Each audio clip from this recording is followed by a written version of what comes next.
Comrade Bharat Patankar यांच्याबरोबर पाणी परिषद त्याचप्रमाणे दुष्काळी भागात यांचं योगदान आपल्या भारत पाटणकरांबरोबर त्यांचं लाभलेलं आहे असे हे विजयराजे ढमाळजी. आजच्या जागर संविधानाच्या कार्यक्रमानिमित्ताने या कार्यक्रमात उपस्थित असलेले आपले सर्वांचे लाडके नेते केंद्रीय सामाजिक न्याय मंत्री रामदासजी आठवले साहेब यांचं मी मनापासून स्वागत करतो. या कार्यक्रमाला उपस्थित असलेले नवी मुंबईतील सर्व स्तरातील सामाजिक क्षेत्रातील शैक्षणिक क्षेत्रातील सर्व कार्यकर्ते, विशेष करून या कार्यक्रमाला CBD बेलापूरच्या आमदार सौ मंदाताई म्हात्रे इथं उपस्थित आहेत, त्यांचंही मी मनापासून अभिनंदन करतो, त्यांचं स्वागत करतो. परवाच्याला Republican Party of India Athawale या पक्षाची एक केंद्रीय कार्यकारिणीची मीटिंग झाली आणि नवीन पंचवार्षिकसाठी Republican Party of India Athawale पक्षाच्या राष्ट्रीय अध्यक्षपदी माननीय नामदार रामदासजी आठवले साहेब यांचं परत अध्यक्ष म्हणून निवड झाली, याबद्दल मी त्यांचं मनापासून अभिनंदन करतो. रिपब्लिकन पार्टी ऑफ इंडिया हा पक्ष सर्वसामान्य कार्यकर्त्यांच्या प्रेमावर उभा आहे, परंतु गेले 10-12 वर्षापासून मी बघतोय आठवले साहेबांसारखा एवढा प्रेमळ, एवढं त्यांचं म्हणजे मोठ्या मनाने सर्वांची कामं करतात, कुठलीही अपेक्षा न धरता. मी काँग्रेसमध्ये 12 वर्ष अध्यक्ष म्हणून काम केलं. खरं तर माझ्या घराण्याची परंपरा कम्युनिस्टची आहे. डॉक्टर भारत पाटणकर माझे वडील पाणी परिषदेमध्ये 1982 सालापासून काम करत होते. मी त्यांच्यात खंडाळा तालुका पाणी परिषदेवर मी अध्यक्ष होतो. क्रांतिसिंह नागनाथ अण्णा नायकवडी, क्रांतिसिंह पत्री सरकार नाना पाटील, वसंतदादा आरा राभा, रामराजे नाईक निंबाळकर यांची 13 तालुक्यांची अशी मोठी पाणी परिषद नागनाथ अण्णांच्या नेतृत्वाखाली 40-45 वर्ष चालू होती.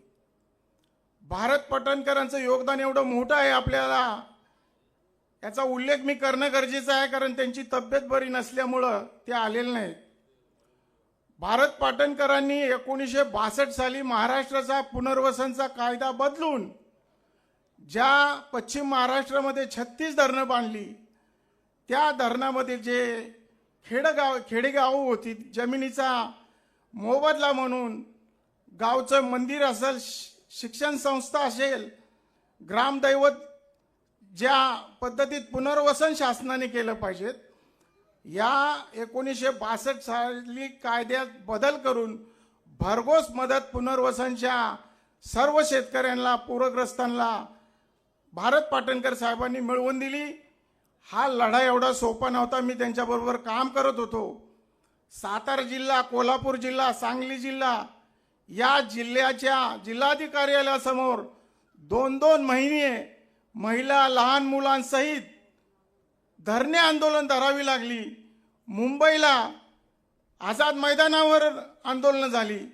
ही आंदोलनं अशी होती की जिल्हाधिकार्यालयाच्या समोर 2 महिने रात्रंदिवस तिथंच राहून, स्वयंपाक पाणी तिथंच करून, आंघोळ्याही जिल्हाधिकार्यालयाच्या समोर करून अशी आंदोलनं डॉक्टर भारत पाटणकरांनी सक्सेस केली.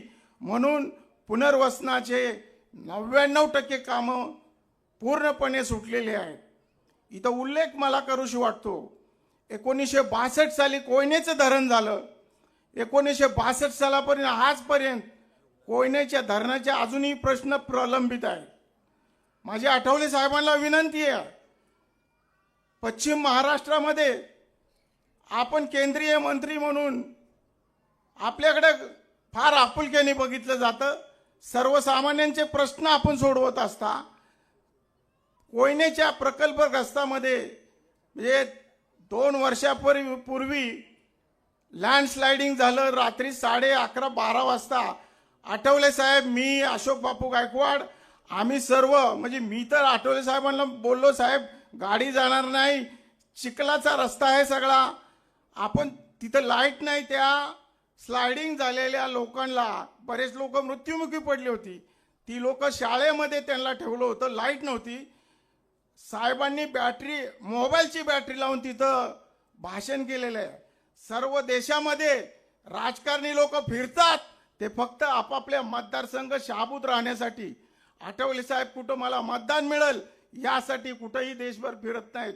त्यांचं प्रेम, त्यांची सर्वसामान्यांबद्दलची आपुलकी, हा प्रचंड मोठा देशामध्ये असलेला प्रतिसाद मी बघत असतो.